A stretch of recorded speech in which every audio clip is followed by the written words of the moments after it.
Hey guys, it's A2D. Agree to disagree. And we had two goat news breaks yesterday. We had Tom Brady come back, and Kirk Cousins is back with Minnesota, like we all predicted. And now here comes the 2022 MVP.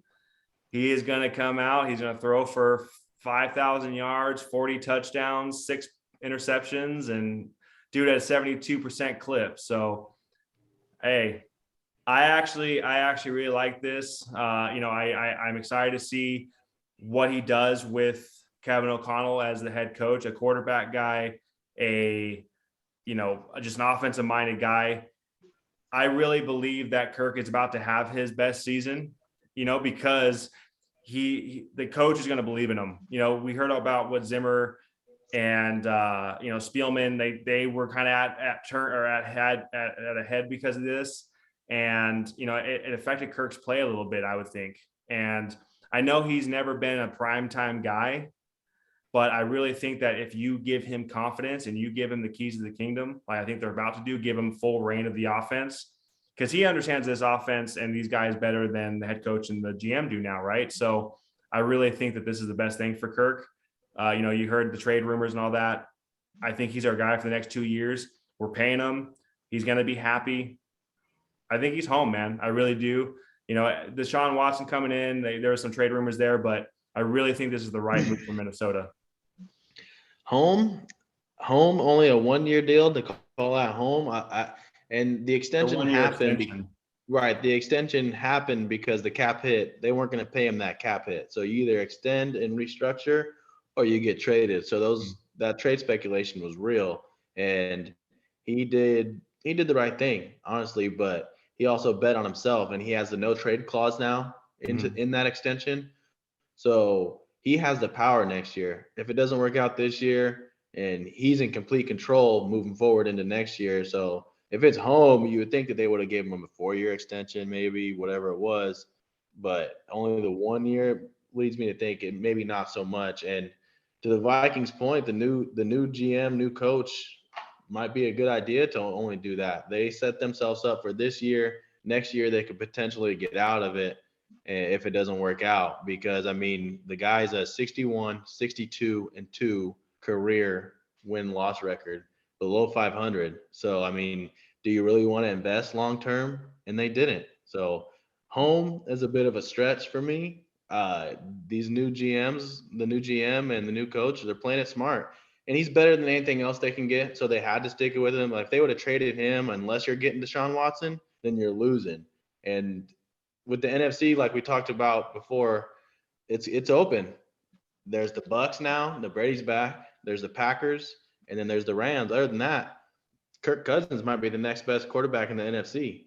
So to deal him, unless you're getting something in return, it would have been kind of dumb to do. I knew the Colts have some cap space, but that talk was real. That talk was definitely real. That's why it took a little while for the extension to happen.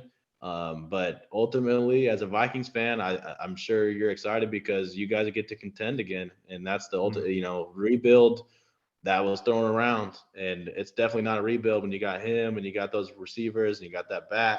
So it's a good news if you're a Vikings fan. I feel that for sure, but he ain't home. I don't know about that, because the extension might have been there. But it's a smart business play as a Vikings too. They kind of had to do it this way, and it makes sense for both sides. So it's a win-win almost. Yeah, I mean, you would assume that as a first-year general manager, I mean, the first thing you want to do is keep your job. So just go ahead and extend Kirk for another year, and that's almost about as much as I got to say about Kirk. That man's agent, I don't know if there's any agents that get voted in the Football Hall of Fame, but whoever represents Kirk Cousins is, I mean, that dude's a pimp. And everything that Kirk gets is fully guaranteed. The dude just, what he signs for is what he gets. He puts in an honest day's work. He seems like an honest, good guy. And I applaud Kirk and I applaud his agent because he's brilliant. And the last thing I gotta say, and it's for Kirk is let's frickin' go. Heck yeah. Frickin' heck yeah. Dude, to your point real quick, the 17th highest paid player in NFL history At the end of this year, he'll have made $196.6 million in his NFL Doesn't career. even have a 500 record. Okay. Let's go. Okay, but you know what? He probably has. You like that? He probably has Matt Flynn's agent, number one. Number two, so hey, when I say home, number one, okay, so it's a 1-year extension with an NTC. So with that NTC, it means he's not going anywhere for 2 more years. And when you have a new head coach and a new GM, hey, listen up. We're going to figure out if he's going to be worth $40 million or not. Okay. If he is, 33 million he's 33 million and he's going to get a $16.5 million roster bonus next March. Okay. And then, he's going to play for another year even after that. And then he probably will get extended again. So this is to see what we have. And guys, I'm telling you, I'm a Vikings fan. This guy is better than what he's even put on the field. And what he's put on the field is actually been pretty damn good.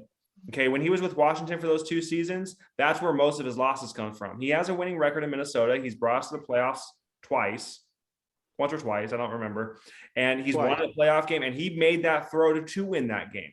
Kirk is better when he has confidence. And Zimmer was the one that pulled that confidence away from him because Zimmer was the problem in Minnesota. It was a weird pairing, right? We could agree to that. It was a weird pairing. Zimmer lost his shit the last 2 or 3 years because the defense was terrible. So I'm not going to sit here and say the defense is going to be better this year, but the offense should be in the top tier. And they were in the top tier even with Zimmer as the head coach.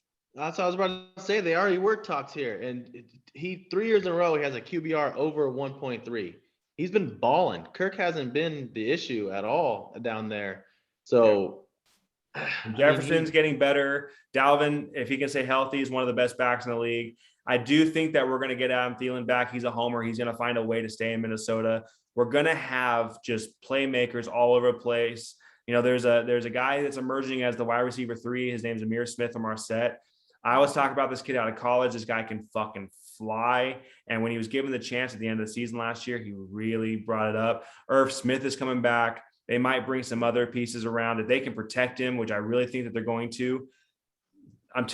This is going to be the year that Kirk's going to have his best year. I say MVP. I really don't believe he's going to beat out, the Aaron Rodgers and the Tom Brady's and all those guys. But I do think he has to have the win-loss record. And you just said it. Like, is the defense going to be good enough? Because the offense, he was top 5 last year almost as far as quarterback play almost in the MVP race. He's been consistently up there. He's solid. So it's the defense though, and the team overall has a huge impact on that. And that's why he restructured and everything. And then you said the no trade clause, right? Deshaun Watson has a no trade clause. That's for the players. That's really for the players, so they can't dump him to a Houston or somewhere he can go. He's in control a little bit. So like I said, it helps both sides. It's not all for the Vikings. He doesn't guarantee him for next year. Guarantees him for this year though. More importantly. So I think that's the big deal with that. I think once he plays this year, I think everybody's going to see that he is actually Captain Kirk. And it's another payday. Yeah, and he'll go out and he'll get that. But he is in the prime, man. Right now is going to be his time. And I'm not going to jump ahead of the gun and say Super Bowl or nothing like that because our defense is pretty spotty, and that's going to be a big deal. But you can see you're going to see Minnesota in the playoffs this year, and I'll bet on it because our offense is going to be that good. And I think that Kirk's worked with KOC before, so it's just a match made in heaven. I was talking about fit with Kevin O'Connell. This is why bringing back our offense. We're about to fucking surprise some people. So, and Kirk is the captain, and Justin Jefferson's about to lead the league in receiving. Probably, we're about to go nuts, and I really believe that. And I was stoked to hear about it. Yeah, Deshaun Watson would have been a pipe dream, but this was the right move for Minnesota. And, whether if you're a Vikings fan, you like Kirk or not, this was the right move they're going to show you. This deal is to show you who he is with the right coach. So, Josh, you got anything to finish up with? I mean, I got just one little thing on Kirk that I'd like to see change. I mean, I know he's going to get paid just because they're getting paid what quarterbacks are getting paid. You can't really complain about that. But with Kirk, what I would like to see, because I have seen quite a few Minnesota games. I am a betting man. And, one way or the other, I do watch them quite a bit. And fantasy wise, to jump to that real quick, I mean, Kirk's gold. And anyone when that offense is humming, when Minnesota's offense, I mean, you could start pretty much any of their 1-2 receivers, start Dalvin, start Kirk most times. You're going to get production, right? Mm-hmm. The one thing that I've always seen with Kirk is like, he's the kind of quarterback that when everything's working, like he kills it. Like he's just bam, bam, everything's cool. But when everything starts to crumble and fall apart, rather than be that guy, which that's hard to be, where it seems like where you lift it, elevate it, get the guys out of the situation, and then they start playing better. It seems like he's more like, oh, we're not playing well. I guess we're not playing well, and then it looks like shit. And you're like, Kirk, he does have 1 or 2 of those games a year, and I know exactly what you're talking about. I do put some of those games on Kirk sometimes, but a lot of the times, like probably 7 out of 10 times, I put on the coaching. So I was gonna just point out that could very well be fixed with what you're saying, the fit with Kevin O'Connell. Yeah. So about to find out. Hey, just as stoked as BT is about one goat coming back, I'm excited about the other goat coming back. So let's go, Captain Kirk. Freaking yes, man. Freaking get it. Let's go. You like that?